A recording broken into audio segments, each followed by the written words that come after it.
ó dẹ̀ pé òun náà ní elégbèdè àti okó òbúkọ àti ọ̀gẹ̀dẹ̀ ọ̀mìnì. Ọ̀gẹ̀dẹ̀ ọ̀mìnì yẹn la máa ń pè ní ọ̀gẹ̀dẹ̀ àdáyébá kékeré báyìí, ọ̀gẹ̀dẹ̀ ìbílẹ̀, ọ̀gẹ̀dẹ̀ àdáyébá, awọ ìnàkí àti okó òbúkọ. Nǹkan mẹ́ta yìí a máa ṣe ìdánilẹ́kọ̀ọ́ fún wa lórí ẹ̀. Nọ́mbà 2, gbogbo ẹ̀yin obìnrin tẹ́ ń wo lójú Ọlọ́run ọba fọ́mọ tá máa ń kọ́ lágbo tá ń kọ́ lóríṣiríṣi nǹkan, má jẹ́ oṣù ẹ o. Tẹpamọ́ tó bá ṣe léyìí tí Ọlọ́run bá ti gbàdúrà túnṣe mi anẹ́sù ṣáátá ìzámá àǹtà ṣúkítà òmù láyẹ́sítẹ̀wé nẹ́kàmá láyẹ́sítẹ̀wé sọ́járù bí gí oko òṣèjọra wọn bẹ́ẹ̀ làwọn èèyàn jọra wa. Tó bá jẹ́ pé oògùn ẹyọ kan lè ṣiṣẹ́ fún àìsàn kan ni, oògùn àìsàn ẹyọ kan ò ní máa póríṣiríṣi. Àmọ́ torí pé ara wa yàtọ̀ sára, tó bá lo ilé wà tún lé ilé, tó bá lé ilé tí wà fi kan títí ẹ.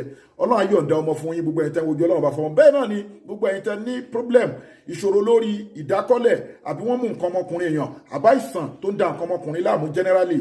À ń bọ̀ wá sọ̀rọ̀ lórí awọ ìnàkí, okó elégbé, awọ ìnàkí, okó òbúkọ àti ọ̀gẹ̀dẹ̀ ọ̀mìnì. À ń bọ̀ wá, ẹ jẹ́ ká sáré ṣe ìpolówó wa fún gbogbo ọkùnrin tó bá ní ìpèníjà lórí nǹkan ọmọkùnrin ẹ̀. Weak erection, low sperm count, quick ejaculation. Ẹ gbìyànjú alẹ́, ó nídìí alẹ́, robos à ń ṣe, ẹ gbìyànjú kẹ́gẹ́ ti transformer àti caterpillar kó síbi tẹ́ ẹ wà tá àti ní deliver. Kódà aláwọn special tá a tún máa ń ṣe tó jẹ́ spiritual special made.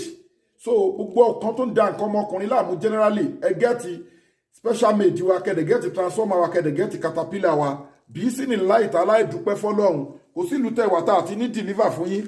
Bákan náà ni ẹ gbìyànjú kẹ́ gẹ́ẹ̀tì miracle leaf sí wa, ẹni tó ń gbé nǹkan sínú wúńbù ẹ̀, ẹni tó ń jẹun lójú oorun, ẹni tó jẹ́ pé wọ́n ti fún láfúnjẹ lójú oorun àti lójú ayé, àbí tí ọ̀fà ti pẹ́ lára, ẹ gẹ́ẹ̀tì miracle leaf, ó wà very effective. Bákan náà ni ẹ gẹ́ẹ̀tì all in one láti wo èké nínú àìsàn cancer, diabetics, hepatitis B ni, asthma ni, stroke ni, oríṣiríṣi hypertension ni, àwọn àìsàn ńláńlá, kódà spiritual àìsàn jẹun lójú oorun, níbàálòpọ̀ ojú oorun, ń forí kókó aláǹtakùn, ẹ gẹ́ẹ̀tì all in one. Epilepsy ni, gbogbo èké, ikú nìkan ni all in one yóò lè wò. Èmi ò tàn ẹ́ o, àwọn èèyàn ń lò wọ́n dẹ̀ dúpẹ́.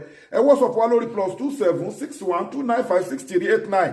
Bákan náà ni ẹ gbìyànjú gbogbo obìnrin tó ní fibroid àbí tó ní blockage tube, ẹ gẹ́ẹ̀tì bulldozer melt fibroid, kò sí ìlú tẹ̀wá tá àti ní deliver product wa.